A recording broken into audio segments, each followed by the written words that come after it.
It's always exciting to get a chance to talk to a good friend, Chris Griffin. He is the track announcer over at Parks right now, and it is a big weekend coming up with the Pennsylvania Derby on Saturday and a huge undercard. I've had the privilege of working with my man Chris, did some stuff together with Pleasanton and then over at Sam Houston. And now, That's Chris, true. you've been heading on over to Parks. And I got to say, you've done a really great job there just bringing attention to the racing day in, day out. That's one of our jobs at promoting the races is just reminding people day in, day out when the racing is, what the racing menu is like. And you've had seems like you're having a lot of fun with social media and just getting more information about Parks out there.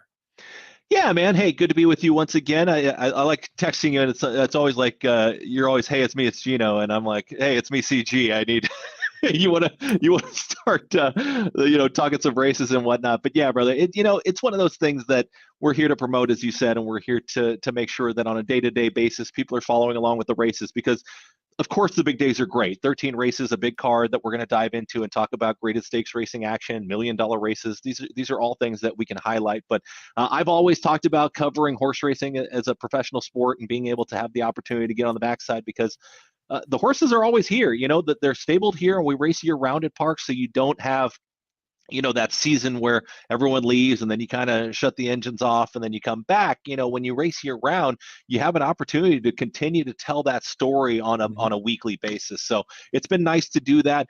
We see a lot of new faces, obviously, because we're seeing different barns that are going to be shipping in. We see these big runners. When you see grade one type fillies and colts and geldings show up, these are the races that you enjoy to be a part of. From a wagering standpoint, it's a fantastic card, as you pointed out, and hopefully people respond as far as social media and the engagement. And that's one thing that I do like to bring with me when a racetrack wants to get involved and we can expand the social media reach.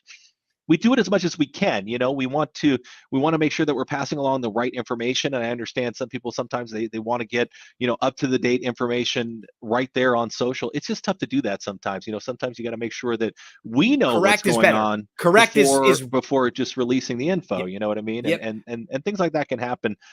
So it's not always I'm ignoring you or I'm not paying attention to what you're saying. It's just sometimes we just don't have the answer right then. So but in the other way, it works great. It's nice to build an audience from a social media standpoint and see people sending in their selections and their comments and, hey, your pick was great. And hey, your pick wasn't so great. And they use other words, but it's just, it's the type of thing that makes this thing enjoyable. It's pari-mutuel betting. So when you're taking a look at how odds do work out and how you're playing against other players and their handicapping, some people are going to like a horse in this race that you don't like in that same race. And that's part of it. And that's why we do what we love. And I'm honored to do it. I'm very lucky to do it. There's going to be a great team here that's going to be added to our coverage.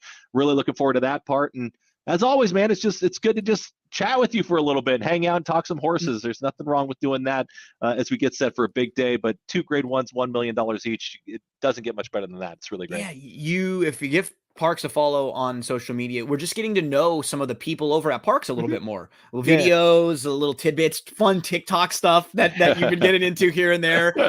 So it's a really good follow. It'll help you as a handicapper. It'll help you as a gambler if you're playing the races over there, and it'll help you get to know some of those really great horsemen just a little bit better. So great presence over there leading into a big weekend like this. You mentioned our friend Jessica Puckett is also going to be joining you this weekend to help out with some additional coverage. What a great few years for Jess, huh? I mean, she has just been, when Suffolk closed down and it was very sad for her, she wasn't able to necessarily be covering races in front of the camera anymore day to day. And she was doing more stuff with behind the scenes, with helping out horses, getting them into homes. She loves the horses overall. And then the last few years, seeing her all over the place, traveling to Sam Houston, Colonial, and helping out all over the place on big days. She's such a bright spot in the world of horse racing. She's fun. She cares about the horses. She's a great ambassador. I'm actually going to be talking to her a little bit later on, too. I have an interview with her to handicap and really dive into some of the wagering in the big races.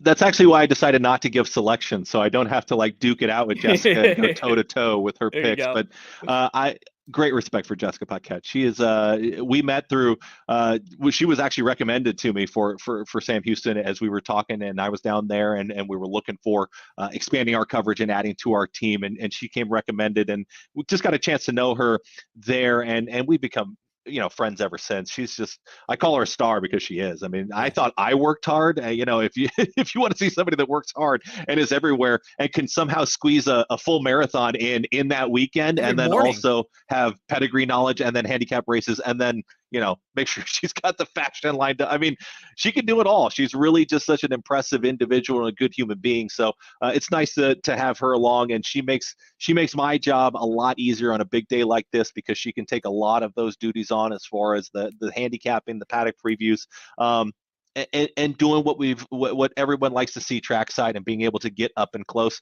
And Danny Gibson, she'll be helping us out with that as well. She continues to do that here on a daily basis. She's fantastic too, with PTHA and bringing that coverage. So to have strong female voices that are very, very well versed in what we do from a horse racing standpoint, and knowing the horses and being able to see up close, because I grew up in the world of, I grew up in LA and Santa Monica as far as handicapping, that's not, I didn't grow up around horses. I grew up around going to the racetracks and being able to handicap and take a look at some of the past performances and see horses in that way. But to be around horses and to grow up around them and to just see them up close and to understand what you're looking at, that's where the real beauty, I think, comes from, the job that they do. So Jessica, can't say enough about her. I hope we could save this little clip, because she's going to have to say very nice things about me when she's on, hopefully. But no, she's a grade one person. Happy to have her for grade one races, because looking forward to her being here on site. Yep, she's an absolute plus and a major addition anywhere that she goes. So this weekend, 10 stakes races on Saturday on a 13 race card, 5 of them graded stakes races. Literally, you get the best of everything, because there's big money for some of the PA breds too, which is great earlier on the card. And then you've got the big open races later that are the open graded stakes races, where you get horses shipping in from all over. Sure. And I mean, you have first in the cotillion, the Kentucky Oaks winner. You have the Oaks winner showing up. No, I mean, that's always a major plus when you have know. one of the big stars in the division. So it'll start, I guess, with Secret Oath, and that's a cool filly to draw. Yeah. I mean, and with Secret Oath, you can tell when she shows up, and a grade one filly like that's danced a lot of the dances. It's just impressive to see her show up and be here at Parks. And this is a race that the connections were pointing at. I mean, they've made it known that they were, at the Kentucky Oaks, talking to just Danny Gibson, who I was talking about, and Dick Girardi, and some members of our team that were there on site, that they were looking at this race as a long-term goal and a long-term target. So here they are. It doesn't always work out that way, right? I mean, as you set a plan and trying to get a really star filly to the races and get them to this $1 million race in a grade one, everything's got to go right, and it seems like it is doing that. Mile and 16th, right up her alley. There seems to be enough speed in there to set things up for her as far as the trip is concerned. It's exciting.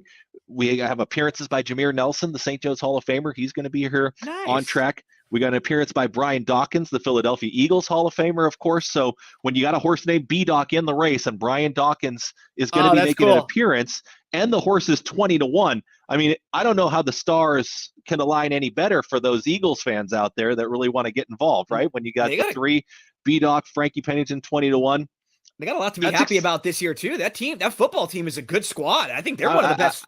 I'm a Chiefs fan. We don't want to dive too much into that. They're a pretty good squad, but the Eagles do look good. They've been very impressive in their first 2 weeks. But you talk about that star power, and then I mentioned those names because Dwayne Lucas. I mean, Dwayne Lucas coming to Ben Salem and being here at Parks, he's going to create an energy and a buzz about it that people are going to be excited to see him in person as well. So all around, it's just great. And, you got horses coming from across the country, top connections, names you're very familiar with. Obviously, you look through the name of jockeys, when you take a look at John Velasquez, Mike Smith, among many others, Hall of Famers and future Hall of Famers that are going to be here in attendance. It's just fantastic to see. So it's our day to really showcase things. You and I have done these big days before and gotten a chance to talk to them.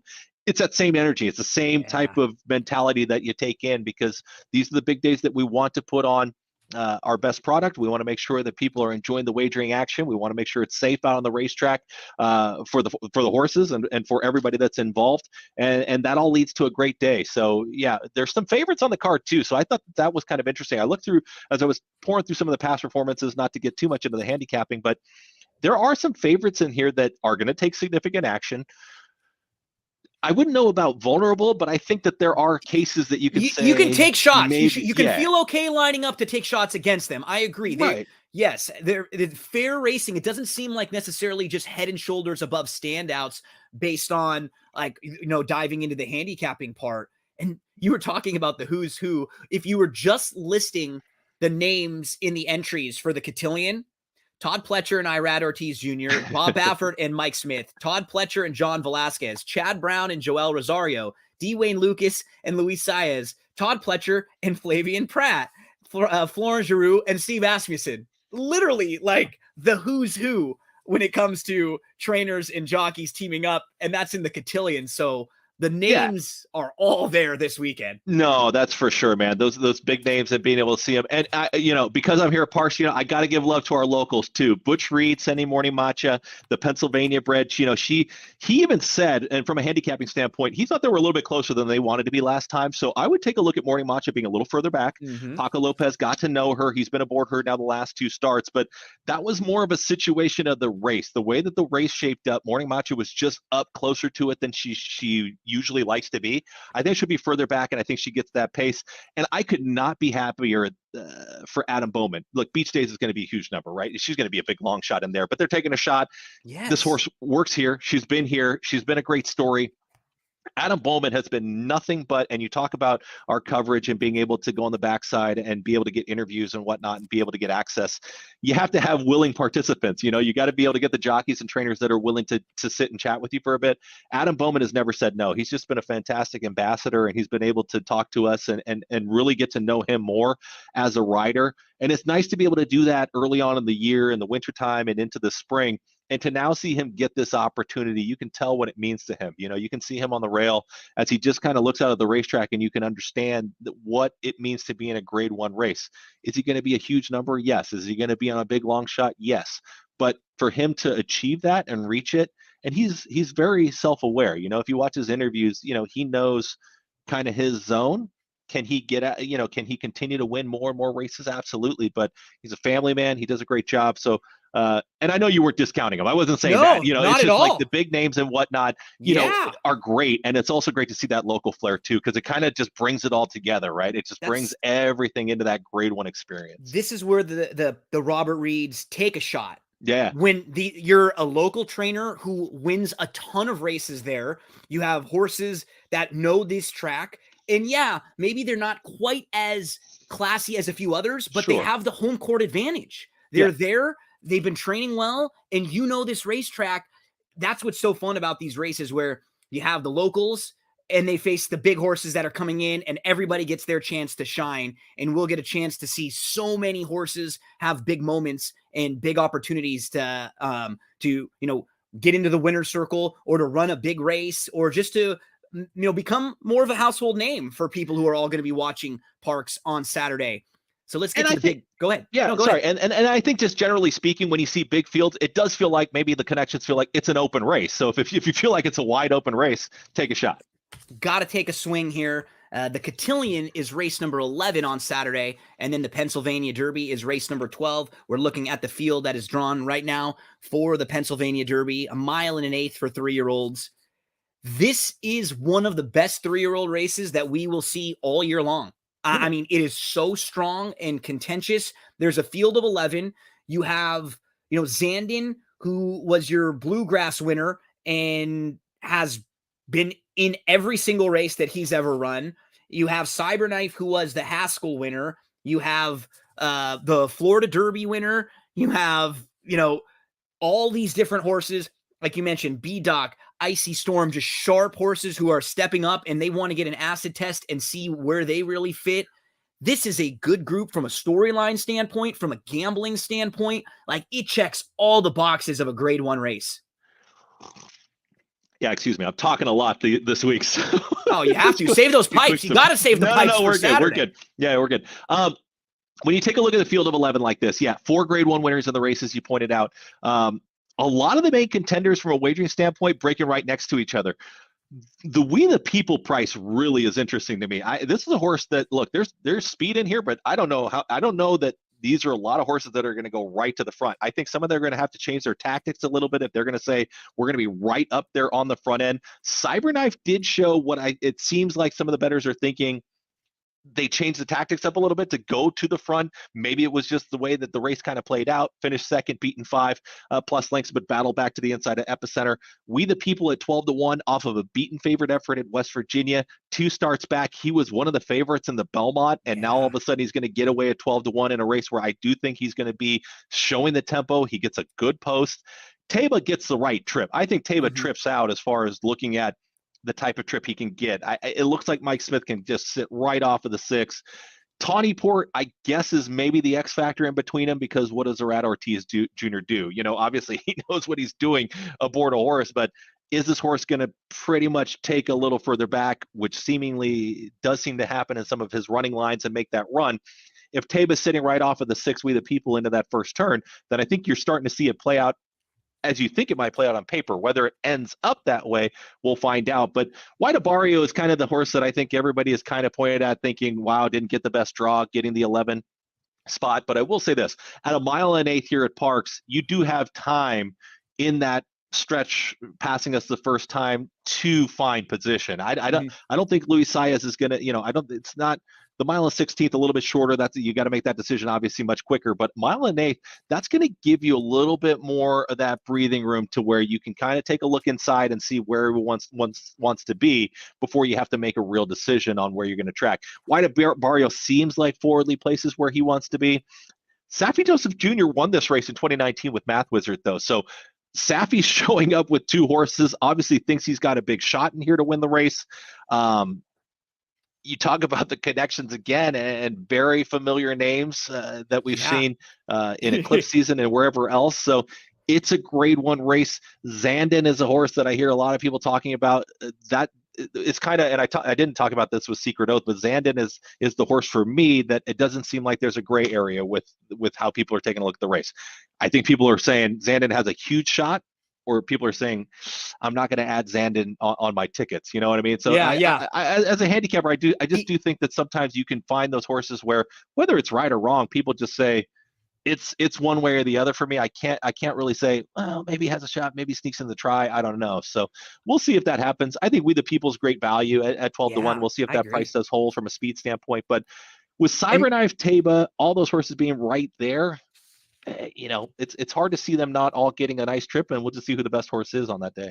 Yeah, you mentioned one that I'll be definitely using in my pick 4s and pick 5s and stuff, and we'll mention the pick 5 in just a moment. Tawny Port, who I like a little bit too, just seems like he's kind of just improving towards the second part of the season, like taking little steps forward each and every time. And you're right, the trip is key. Can he sit a little more mid-pack than having to come from way, way out of it? Can he sit 5th or 6th? And then I would really like his chances. If he has to come from way out of it and pass everyone, it'll be a little bit tougher for him.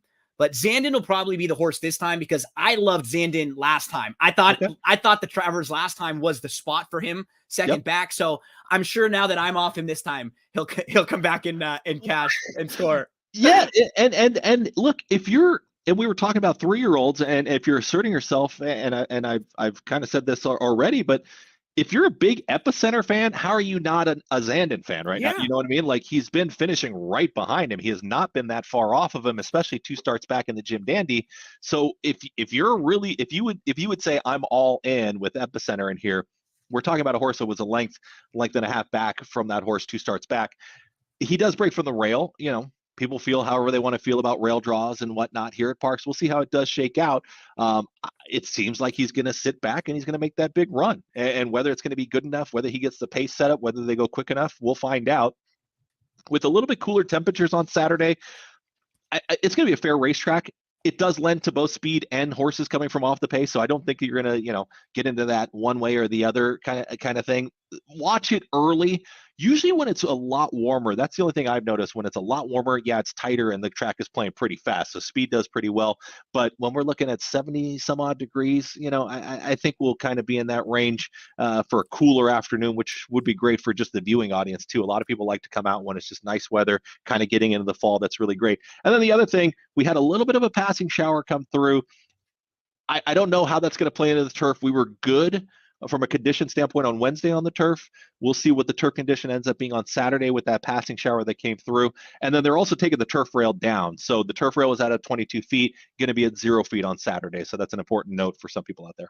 Well, we're all going to get involved. We're all going to be watching and listening in on Saturday for the big day. Now, there's also a big pick 5, I believe, right? Yeah. Mandatory payout in the pick 5. Tell us a little bit about that. Yeah, the Philly Big 5 is a jackpot wager, and when jackpot wagers, find themselves on a big day like this, it's over $102,000 into that carryover jackpot, or carryover, I should say, now with the mandatory distribution. So mandatory distribution was announced on Wednesday.